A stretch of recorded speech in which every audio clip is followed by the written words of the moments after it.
राजतंत्र की राजशाही व्यवस्था के अंतर्गत भी देश के अंदर आज़ादी से पूर्व अगर किसी महाराज ने लोकतंत्र जैसी जनता के लिए और पिछड़े वंचित वर्गों के विशेष सुविधा दे करके मुख्य धारा में लाने के लिए काम किया, 100% जनता के लिए काम किया, क्योंकि उसके पहले कुछ % जनता के लिए काम होता था, तो 100% जनता के लिए काम करने वाले पिछड़े मराठा साम्राज्य में कोल्हापुर की रियासत में जन्म लेने वाले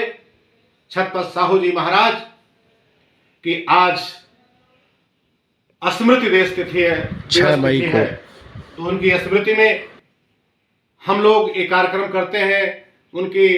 जन्मतिथि भी मनाते हैं, जयंती मनाते हैं, उनकी जो है हम लोग स्मृति तिथि भी मनाते हैं। लेकिन हम उनकी मनाते हैं जो हमारे लिए सिर्फ कर गए,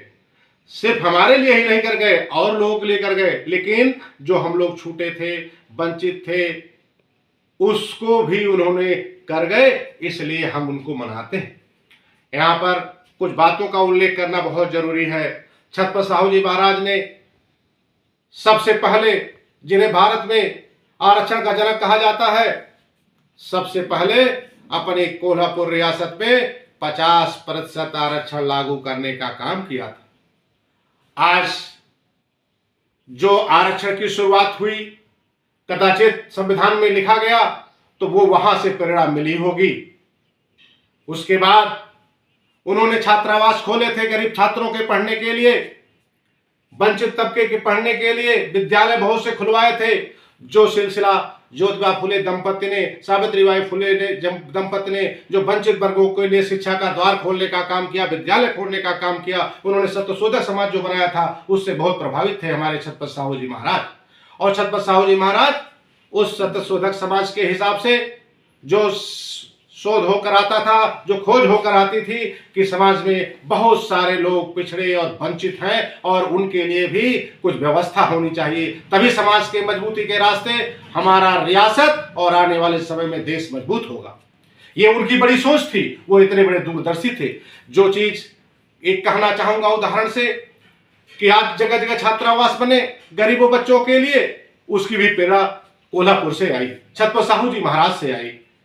कि गरीब बच्चे जो होनहार होते हैं वो बाहर जाकर के जिला मुख्यालय तक जाकर के नहीं पढ़ पाएंगे, तो इसके लिए रियासत के अंदर उन्होंने छात्रावास की व्यवस्था पहले की थी। छात्रावास पर बार बार मैं इसलिए कह रहा हूं कि मेधावी लोगों की परख करके उन होनहार बच्चों की तलाश करके उन्होंने आगे जो काम किया था, उसी से आगे चल के जवाहर नवोदय विद्यालय की भी स्थापना होती है देश की आज़ादी के बाद, और तमाम जगह जिलों में छात्रावास और जगह छात्रावास बनाए जाते हैं।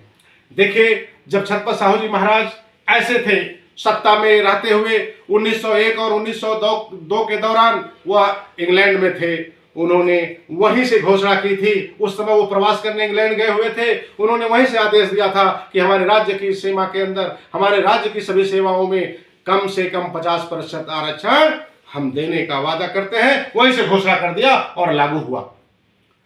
तो हम लोग केवल आरक्षण की बात, आरक्षण का गाना नहीं गाना चाहते, लेकिन मौका मिलना चाहिए देश के लिए, और देश में भी मिलना चाहिए। हिस्सेदारी भागीदारी की शुरुआत होनी चाहिए, जो शुरुआत वहां से हुई वो सिलसिला रुकना नहीं चाहिए। तो मैं ये कहना चाहूंगा कि हम किसी की जयंतियां इसलिए नहीं मनाते, किसी की स्मृति तिथियां इसलिए नहीं मनाते कि वो एक राजा थे, जिंदा रहे मर गए, बल्कि इसलिए मनाते हैं कि वो जिंदा थे और जीवित वंचित समाज के लिए भी जिंदा थे, वो कुछ कर गए, इसलिए हम उनके लिए ये जयंतियां मनाते हैं। जिस दिन हम अपने महापुरुषों का इतिहास पढ़ेंगे, उनके योगदान को पढ़ेंगे, पुस्तकें खरीद के पढ़ेंगे, एक दूसरे को संभव हो तो पुस्तकें फ्री में उपहार देकर के पढ़ाने का काम करेंगे, तो निश्चित है हम जो अपनी आंखों से जो दूरदृष्टि नहीं देख पाते, जैसे हमारी आंख कमजोर हो जाए तो बहुत सी चीजें हम नहीं पढ़ पाते, नहीं देख पाते, लेकिन जब डॉक्टर के पास जाते हैं तो डॉक्टर हमें हमारी आंख की परीक्षण करके उचित पावर का चश्मा देता है। तो जब वो पावर का चश्मा हम लगाते हैं तो जो बिना चश्मा के हम जो नहीं देख पाते थे उसको भी हम देख पाते हैं। तो इसलिए अगर हम महापुरुषों के योगदान का चश्मा, उनके संघर्षों के इतिहास को पढ़ करके अपने आंखों पर उनके योगदान का चश्मा लगाएंगे, उनको पढ़ने का काम करेंगे, तो जो चीज़ें आज हमें नहीं दिखाई पड़ती हैं वो चीज़ें भी हम महापुरुषों के चश्मे से अपने लिए, देश के हित के लिए, अपने समाज के हित के लिए देख सकते हैं। छत्रपति साहू जी महाराज कि आज जो पूरे देश के अंदर आज जो उनका योगदान है वह आगे चल करके, जब उन्होंने एक बार और सुना था बाबा साहब के बारे में, बाबा साहब जब बालक हुआ करते थे उन्होंने सुना कि बहुत बड़ा मेधावी बच्चा इस तरह से है, तो वो राजा रियासत होते हुए भी वह स्वयं बाबा साहब के घर गए, उस बालक बाबा साहब के घर गए थे और उन्होंने उनसे बात करी और उनको शिक्षा दीक्षा देने के लिए, सारा सुविधा देने के लिए, उन्होंने विलायत बाहर भेजने के लिए भी उन्होंने हाथ बढ़ चढ़ करके काम किया। तो संभावनाएं और संसाधन दो होते हैं, जिनके पास अच्छे संसाधन हैं और जिनके पास अच्छी संभावनाएं हैं। बहुत कम लोगों के पास अच्छे संसाधन, धन दौलत और अच्छे बुद्धि और कुशाग्र बुद्धि और होनहार लोग हों। तो जब छत्रपति साहू जी महाराज ने इस बात को परखा, यानी कि वो बहुत बड़े जौहरी थे, उन्होंने कहा कि जब अपने राज्य की सीमा के अंदर जो मैं आज कर रहा हूं, इस बालक को अगर आगे बढ़ाया गया तो ये बालक देश की पूरी सीमा के अंदर कुछ करेगा। जो कार्य का बीड़ा मैं उठाया हूं, इस कार्य के बीड़ा को आगे लाने का काम भी ये बालक करेगा। इसलिए बाबा साहब को उन्होंने पढ़ाने का काम किया, बाहर भेजने का काम किया, उच्च शिक्षा दिलाने का काम किया। बाबा साहब आज जब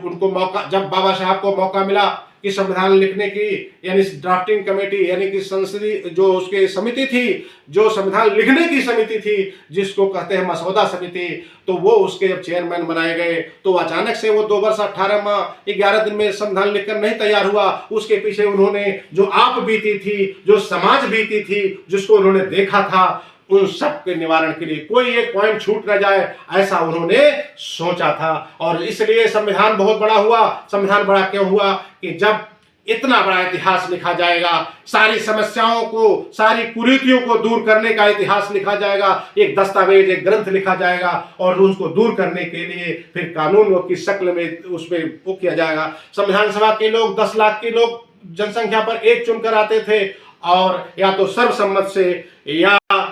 बहुमत के आधार पर बाबा जी के प्रस्तावों को स्वीकृति देते थे और वो अनुच्छेद का रूप, आर्टिकल का रूप लेता था। ऐसे ही नहीं सारी व्यवस्थाएं हो जाती हैं। उसके लिए महापुरुषों के एक लंबी लिस्ट है और लंबी लिस्ट के सिलसिलेवार आते आते संविधान लिखने तक का कार्य हुआ। और इस तरह हम ज्यादा नहीं बोलते हुए मैं कहूंगा कि फिर से एक बार कहेंगे कि लोकतंत्र लाने की बुनियाद छत्रपति साहू जी महाराज ने भी अपने राज्य में डाल दिया था। पिछड़े और वंचित लोगों के लिए एक सुविधा दे करके आगे बढ़ाने का काम, मुख्य धारा में लाने का काम शुरुआत और आदर्श स्थापित किया और आगे आने वाले महापुरुषों को जो प्रेरक स्रोत बना, जो आगे चल के संविधान लिखा, उसमें भी जगह मिली। तो एक बार मैं ये कहना चाहूंगा, छत्रपति साहू जी महाराज की जय, छत्रपति साहू जी महाराज की जय। हम तमाम नारे लगाते हैं, एक बार अपने महापुरुषों का पढ़ करके उनके नारे लगाएं, जिनके बदौलत हम लोग आज अच्छी स्थिति में पहुंच रहे हैं। जय हिंद, जय भारत, जय लोकतांत्रिक भारत, जय संविधान, जय लोकतंत्र, जय संविधान, जय भीम। जो जितना है उतना पाए, यही हमारी थीम।